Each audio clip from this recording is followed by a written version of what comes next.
欢迎电视机前的观众朋友走进天津卫视的大型情感节目《爱情保卫战》。打开抖音，搜索“爱情保卫战”的官方抖音号，在每周四晚的20点30分到22点，我们的情感导师将在线与您互动，解答您的情感问题。来看一看今天我们请到的几位情感导师是谁？他们是著名的媒体评论人、情感导师于波红于老师，欢迎。著名节目主持人、情感导师莎娜老师，欢迎。大家的老朋友，来自华谊嘉信的高级副总裁，我们的情感导师曲伟老师，欢迎。著名作家、情感导师辛唐米娜老师，欢迎啊！来了解一下这位嘉宾朋友的基本情况，你看。我们俩是通过微信认识的，到现在交往2年了。随着交往时间越来越长，他变得自私、任性、野蛮，变得我都快不认识他了。他的小心眼和大男子主义也让我难以忍受，快要窒息了。一次一次道歉，一次一次犯着相同的错误。我都不知道是什么原因，他就冲我发脾气，来不来就跟我提分手。我该拿什么拯救你，我的野蛮女友？我们都缺乏一些理解、包容和忍耐，我真的不知道该怎么跟他继续走下去了。来，有请这对情侣，有请。男嘉宾小西，20岁，来自黑龙江，餐饮。来，有请小西。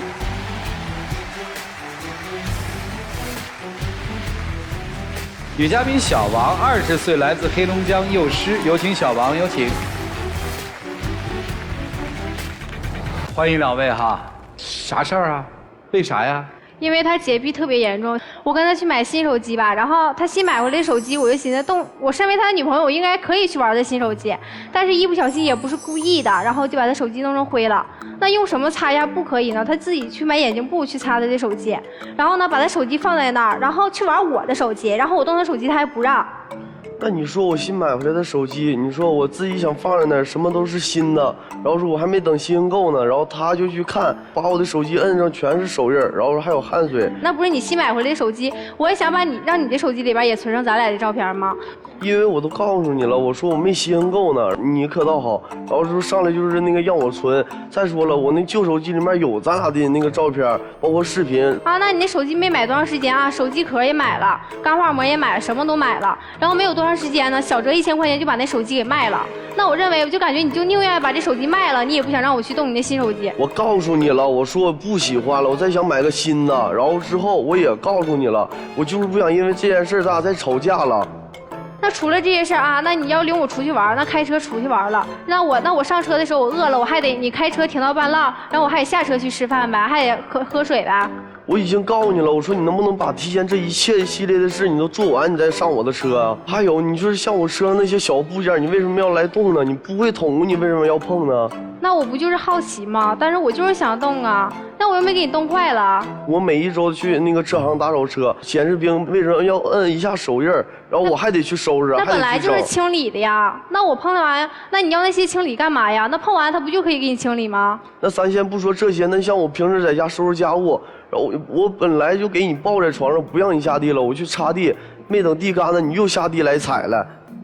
那我不是想上厕所了吗？那我上厕所还得等地干了，那明天早上干，我还得明天早上上厕所呗。还有你新买的水杯，那我不是吃药吗？那一粒一粒的，我不是咽不下去吗？放你新水杯里边喝个药怎么了？然后结果呢，刚喝完药，立马就去把那个水杯就是冲洗了。你给我拿水了吗？你就自己直接上洗手间就把那个水杯给洗了。你考虑过我的感受吗？您上班回来已经很累了，然后我就特意把那水杯刷干净放干了，然后说你非得拿我的水杯去冲药，那旁边没有碗吗？那你前对象的事呢？那你前对象还给你私信呢？私信你说啥了？我就看见那一句话啊，那是唯一能联系你的方式。这是不是你跟你前对象说的话吧？那天晚上咱俩休息了，然后说我没看见这些东西，然后等第二天我到那个厂子里我看见了，然后说我很自然我就把这些东西删掉了，我不想让你看见，不想让你生气，然后说我就回了他一句，我说这就是咱俩唯一联系的方式，也没说什么暧昧，有错吗？没错吧？那如果当时那天晚上我没发现你的手机，那我咋知道你前对象还能给你打电话啊，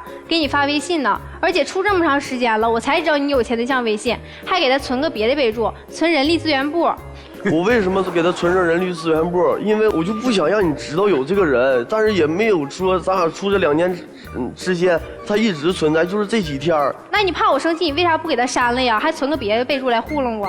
他说了，如果说我再给删他一次好友，没有他的联系方式了，他就把一系列的事全告诉你。我怕你知道，怕你生气，我怕咱俩吵架。那天他给你打语音电话的时候，然后我接了，你不让我接，为了不让我接电话，把手机摔稀碎，那是为啥呀？我不想让我们之前的事来插入咱俩的感情，因为我不想让他跟你说那些没有用的话，我不想让他导致咱俩之间总是吵架，没别的。前几天还跟我说，你天天跟他说早安晚安，还说你现在也不抽烟了，也不喝酒了，然后等你以后变好了，你再出现他面前，那是不是你说的吧？然后人就说一句好，那我等你回来。那你说咱俩早晚下班上班一起，然后说我工作期间还收手机，我怎么能跟他说早晚？说不说我知道吗？你天天上班了，那手机又不在我这里，我是知道还是咋的呀？就像那出去大街，走在大街上，那个你说我瞅别女的，我是瞅他们看他们走不动道淌哈喇子了，还是咋的了？那你是不是看了吧？看完啊，从上看到下，然后看完之后再看看我。我没有别的意思，我就怕你生气，我瞅你眼怎么了？那我不还生气吗？那你看完他看完我，我不就更生气吗？啊，那除了这件事，那你朋友那个狗，那回来咱俩出去遛狗去啊？那刚开始是我牵着，然后你刚开始就非得抢回去，然后你自己往前走，那不还是一样吗？你搁后面管过我吗？过道也不管我啊？那有人碰狗了，你就跟人嘻嘻哈哈搁那说话，我搁后面干啥你知道吗？要是被车撞了，你知道吗？他不愿意跟你，他嫌你是陌生人。你说你牵着他的不走，然后我就带回来了。是过道时候我没在乎你的感受，我没顾及到你，没牵你的手。然后说等到公园门口了，你有人摸的，我还嘻嘻哈哈跟人唠嗑，但是也没啥，人家就看一眼咱家的狗咋了？那你说你跟狗好，那天你给我买的那个蛋糕，那我没吃，我就一直搁那放着了。你第二天早上确实你说你要吃，你去吃去了，然后第二天早上我跟你生气，然后我就把那块蛋糕给狗吃了。那你为啥还跟狗生气啊？你为啥说那个狗啊，还打那个狗啊？那你不跟狗好吗？那我把蛋糕给狗吃咋的了？你从我嘴里抢食给狗吃，那你说概念是什么概念呢？那是？那我就感觉挺好的，你跟狗好，那我给狗吃也行啊。那你跟狗不是一样吗？我非得意见都跟你统一。那咋就不能统一呀？那买鞋架啥的，我就说放外边咋的了？那你脚丫那么臭，都熏死一头驴。那本来脚臭自己不知道啊，还怕别人偷你鞋。那你那脚臭谁偷你鞋呀？那你在地下拼鞋架的时候，根本就好搁住你手，不让你做的事你非得做，不让你碰的东西你非得碰，碰完之后整不好就给你急眼。还有那鞋，我说摆完之后搁屋里，根本就整齐了，为什么不让我搁屋里啊？因为你脚臭，我就不想让它放屋里啊。再说了，你整鞋架磨磨唧唧的，拆了拼，我就是看你整的太磨叽了，我寻思下去帮帮你，然后你呢，整的我好像自作多情似的，然后你还不信任我，我整啥不对，就干啥不行呗。那一回生二回不就熟了吗？那你有点蛮不讲理，无理取闹了吧？就像咱俩在那打手板，你说打一下，你打一下我打一下你，很正常，也没使劲打你，不大一会儿就急眼掉小脸子，凭啥呀？我啥玩意儿都得可你脸色行事，就得可我脸色来呀。但是指定是惹我生气了，你要不惹我生气，我能打你吗？那咱俩出门你多少给我点面子吧。那你说在超市那么多人看着呢，你上去给我一杵子，再不就一脚，再不就一嘴巴子，再不就是一拳头的，那是干嘛呀？但是你指定说我了，然后我就有那种有那种手势，然后我就想打你啊，那已经是我一种习惯了。那上次去送你朋友的时候，那本来早上咱俩就一直生气，你那些朋友我也不熟悉，然后呢，结果你开车，然后我坐后面嘛，你跟我说过一句话吗？你就跟你朋友嘻嘻哈哈说，到我这就拉了个脸，就可不耐烦了。那本来那天我就有点难受，肚子疼，然后到服务区上厕所，我想让你陪我去上厕所，然后结果我寻思我出来的时候你能搁外边等我呢。结果你自己就上车了，完了呢，一道都没跟我说话，直到晚上回家了，你就知道回家跟我说啊，你错了，怎么样，你次都那样，然后你第二次你根本就改不了。正好前天的车刮坏了，你说我们就在车上探讨一下这些事儿，然后说你说谁能顾及到你？你说你就消停在后面待着呗，能咋的呀？啥叫我消停搁后面待着呀？我一天我就搁那坐着陪着你去了，然后你回来你跟我说你错了。那不次都是吗？从服务区卫生间出来之后，我看一眼车后面咋样，然后说你就一直磨叽那点事儿，然后我就说咋的了，能咋的？那回家解决这事不行吗？不行啊，非得啥事都得回家解决。那当时我情绪就是不得劲儿啊，那我就是难受啊。你难受归你难受，就像去年回老家一样，咱回来很晚了已经，我妈就是把水都给你打上来，是不是给你打消水？那你说都给你端上来，你说我妈还对你咋样？然后说咱就去我姥姥家了，是你疲惫，早上到现在你一直坐车了，那我不也坐车了吗？你还张罗明天走，那去我姥姥家怎么了？有一点错吗？那我不是第2天想回家了吗？那天晚上不去你老家，那不是太晚了吗？第2天咱俩不是要走吗？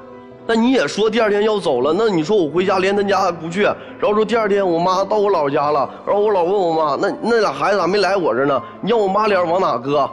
你然后说第2天走了，你是懂事儿，然后说我妈问你啥不要，问你啥不要，然后最后我妈拿出来点钱，然后说是我接过来的，但是我也心里不得劲儿。你说一个农民去年收成还不好，我不想让他给咱俩拿钱了。那钱又不是我拿的，你妈给我也没要，我一直都推着我也没要啊，最后是你拿的，再说我也没花呀。是那些钱是按我分配了，那可是呢，那晚上你说雪那么大，去年冬天还堵车，你说非得大半夜，你说哪有大半夜去见你父母的呀？11、12点了，王小文。那我就是想回家呀。那你回家之后，你父母咋对待我呀？说我职业不行，这不行那不行，我心里挂得住，我脸上能挂得住。那本来就是啊，那你家里人愿意找一个服务行业的呀？服务员怎么了？我用我自己汗水挣钱有错吗？他那么说我。怎么了？去他家被他父亲羞辱了？对。怎么羞辱的呀？就说我职业不好，以后养不了一家人。然后呢？后来因为这点事儿，我俩回哈尔滨之后就吵架了。你们俩谈了多久了2年。那你今天来想解决一些什么问题呢？就什么事都得听他的，他脾气可大了。是想让老师给开一剂药方的，你们给开方子吧，一起进入丘比特问卷。伯洪兄啊，刚才女生口口声声说她脾气大，但是在现场我感觉到她在你面前真的是一副可怜相啊。有一些方面，作为女生，我们也不能把野蛮当可爱。你刚才有一句话我不认同，你说一生气我就要打人，我这已经成为了一种习惯。一个女孩子，特别是中国的女孩子，我们崇尚的并不说一定要像淑女，女性还是要矜持一点的。怎么动不动就动手呢？男生有一点，你把前女友的名字改成人力资源部，这真的很有心机。张爱玲曾经在她的作品当中写过，说如果一个人忘不了他的前任，往往只有2种原因，一种是时间不够长，另一种是新欢不够好。你认为你是哪一种？时间不够长吗？不是后面这一条吗？是得选一个，哎我反正不能选第2个。你这是欺负小孩，你给人下套啊！对，你这不真是对。坑呐，选哪个都是。对，你就不能选呀。对，沙娜老师。手机里面把前女友的名字改成人力资源部，我遇到过这事儿。哟，不是改成人力资源部，反正就改成了一个我们都共同认识的朋友。哦，这更厉害。我用的方法呢，就是看破不说破。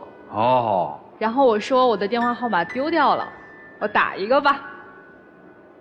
然后在拨出去的那一瞬间，然后我说哎呀，我说没事了，不打了，就放下了。然后那个名字就再消失掉了。就换成了曲伟的名字了。但是刚才于老师说的那2种情况，要么是时间不够长，还是现任不够好的问题，还有很多种的情况。但是关键我觉得不是说在于当事忘不掉前任的那个人怎么样，是在于他的现任是一个什么样的态度。如果现任觉得这事儿过去了，那对于前任来说，这个前任就真的过去了。如果现任这事儿过不去的话，那前任这坎永远就在这儿卡着。三毛说过，说这个爱情呀，如果不落在吃饭、睡觉、数钱这些生活上的事儿的时候，这个爱情是无法天长地久的。但恰恰正是因为这个爱情落到了吃饭、睡觉、数钱这些生活琐碎上，这个爱情更无法天长地久。因为多少人都是栽倒在了生活琐碎的面前，如果你们是尊重彼此的情侣的话，那你们可能是倒在了生活琐碎的面前。但如果你们是没有发自内心的去尊重彼此的话，那你们并不是因为生活琐碎导致你们的爱情无法继续，而你们两个人恰恰就是两个人都在互相挑战对方的底线。女生她不让你干嘛，你偏要干嘛，我就要宣示主权，我一定要在这段情感关系当中占到上风。男生也一样，我就不让你碰我的车，我就不让你碰我的手机，你碰了我就把它卖了。你这不也是在挑战人家的底线吗？所以两个人都这么激进，谁都不愿意退一步。发生了不一致的问题的时候，男生没有能够调整不一致的这样的行动，女生是没有调整不一致的能力，然后再加上两个人都互相不尊重对方，不尊重这段感情，那最后结局可见。就说洁癖的这个问题，我一个非常好的闺蜜就是洁癖，她洁癖到就是你真的是碰到她的床单，她今天马上就要换床单，但她确实不针对人，而且反而洁癖的人是对于自己亲密关系的人有宽容度的，他不会当着你的面儿去换这个床单，他会非常暖心的告诉你说，哎，你别碰我床单啊，因为我们已经是非常好的关系了，但是难免会碰到，但他当时也不会说啪把床单撤下来换另一个床单，一定不会，因为他的潜台词是在告诉你，我不是嫌你脏，我只是有这样一个毛病而已。所以我们说有洁癖的人，他是这样的为人处事，而且更何况对于自己的爱人，你们两个人都亲密到爱人的关系了，你有什么洁癖可对他的呀？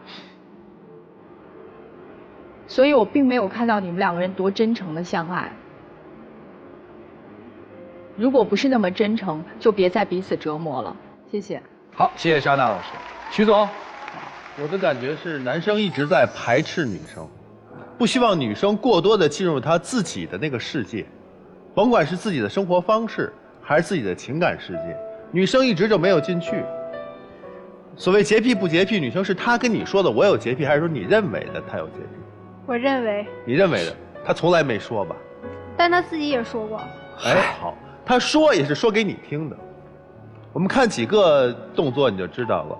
第一，新手机你不要碰，我的这个小的空间，我的车上的世界你也不要触碰。再联想到前女友的世界，你看了手机，他会把手机摔了。警告你哦，你不要触碰我的过去，或者说你不要走进我的内心。前女友对他的企图，你其实是知道的，对不对？对。就等着复合吗？而他对于前女友态度也是很明确的，早晚一次沟通，人不可能无中生有嘛。并且你是有什么把柄、什么证据让对方拿到了，你不敢不跟他接触。我说的是前女友哦，一定是有。而且前女友说你们什么时候吵架，他都知道啊，意味着什么呢？经常性的倾诉啊，把他所有对你的不满或者对你不想说的话都说给对方听，这是很危险的信号。所以说，我觉得当一个男人没有对你敞开心扉的时候，你怎么可能去进入他的世界？所以说，女生啊，较劲呢得较到点儿上，在生活当中这些琐事较劲啊，没有意思，或根本就没有意义。你想证明什么呢？你证明你可以管控他，你证明是他的问题，但都错了。如果他没有真正的爱上你的话，你做什么都是白搭的。就这样。好，谢谢曲总。刚刚您描述的那一些说是洁癖的呢，大家几个老师也都告诉您了，那个可能还真不是洁癖，他呢可能有自己的一些秩序控也好，或者说他把自己的世界保护得滴水不漏，不希望呢你能够进入，这些都是有可能的。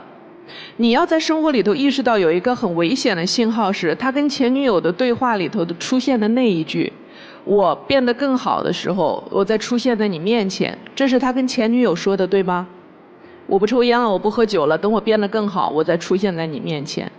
他们不只是之前的这个感情没过去，他们对未来其实还有一个憧憬，或者说对未来还有一个约定，而你就是梗在约定中间的那一个人。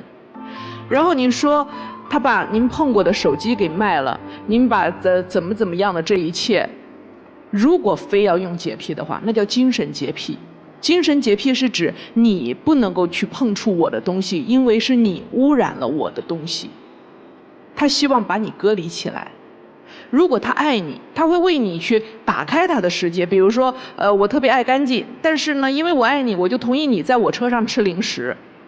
我呢特别爱干净，或者说我特别保护隐私，但是因为我爱你，我就把我的手机给你用。这是爱你的男人会有的表现，而他做的正好相反。今天你不用再去纠结什么性格原因了，什么他自己有什么这了那了的缺点了，这些都不重要。他唯一有的最大的缺点就是他没能爱上你。谢谢米娜老师。针对你们，我只想说一句话：相看两厌的人，有可能相爱，就从相厌开始，打着打着就相爱了。但是相爱的两个人绝不会相看两厌，如果相看两厌，就不再有爱了。剩下的时间留给你们自己吧，一起进入真情60秒。精彩节目稍后继续，精彩节目马上开始，一起进入真情60秒。这2年来，我感觉我一直在做的都是错事。我最对不起的人就是在我面前我的女友，因为我把这些就是我所有的脾气，包括就是外来的所有事件，全发泄给她了。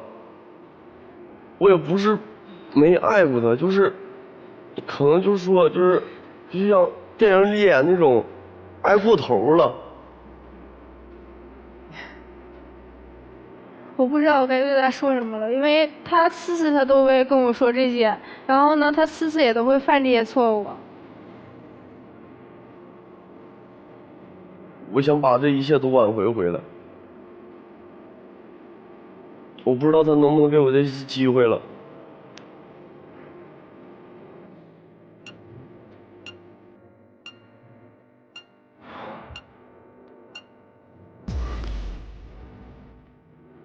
谢谢2位年轻人的分享啊，请回，请回，请回，谢谢你们。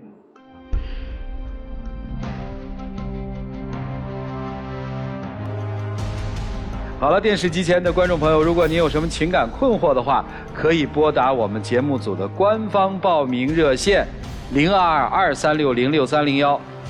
我们不收取任何的费用啊，小心被骗。接下来看看这对年轻朋友自己的选择是怎样的，请开门。3月26日起，每周4晚21点，爱情保卫战线上直播盛大开启。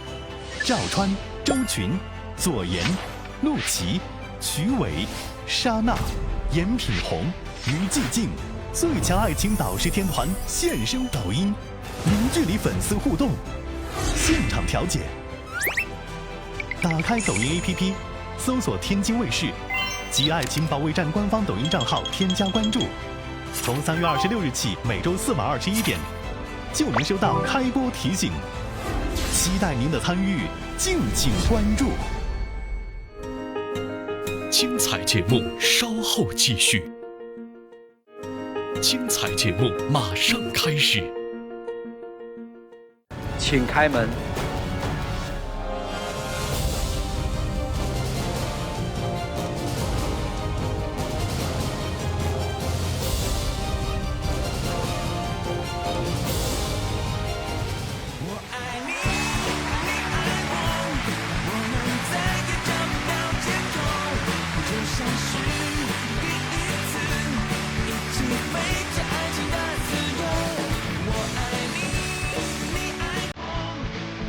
来，有请我们的小花童，有请。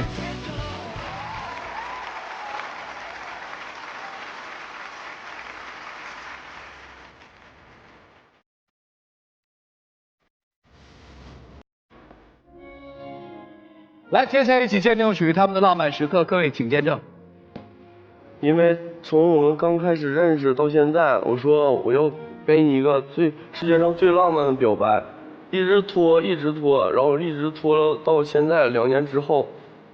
是我曾经做过很多错事，我脾气大，我对他不好，我骗过他，所以说呢，我现在想当着4位老师主持人面，我想说一声对不起，以后这些事再也不会发生了。我只想通过自己的努力，早一天把他娶回家。你愿意吗？愿意。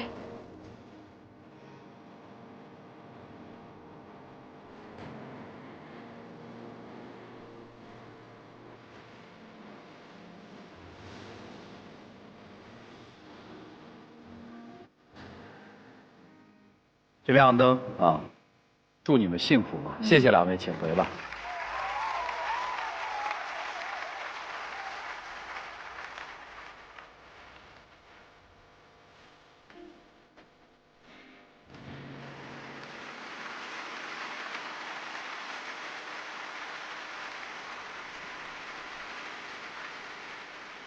好了，电视机前的观众朋友，请拿出手机扫描屏幕下方的2维码，下载京云 APP， 了解更多的新闻资讯。接下来有请我们的老师进入到京云中央厨房，让我们一起进入《爱情保鲜剂》。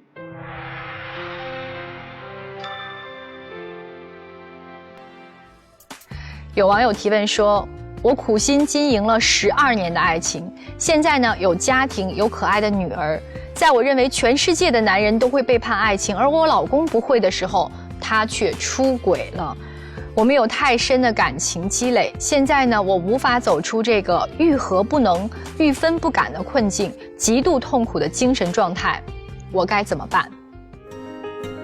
精彩节目稍后继续，精彩节目马上开始。有4句话送给你：走不出来呢，就不要走出来。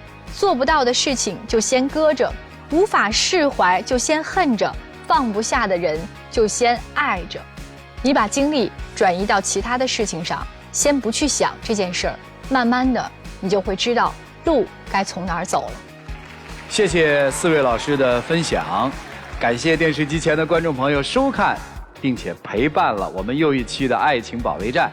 下期节目我们再见，谢谢大家。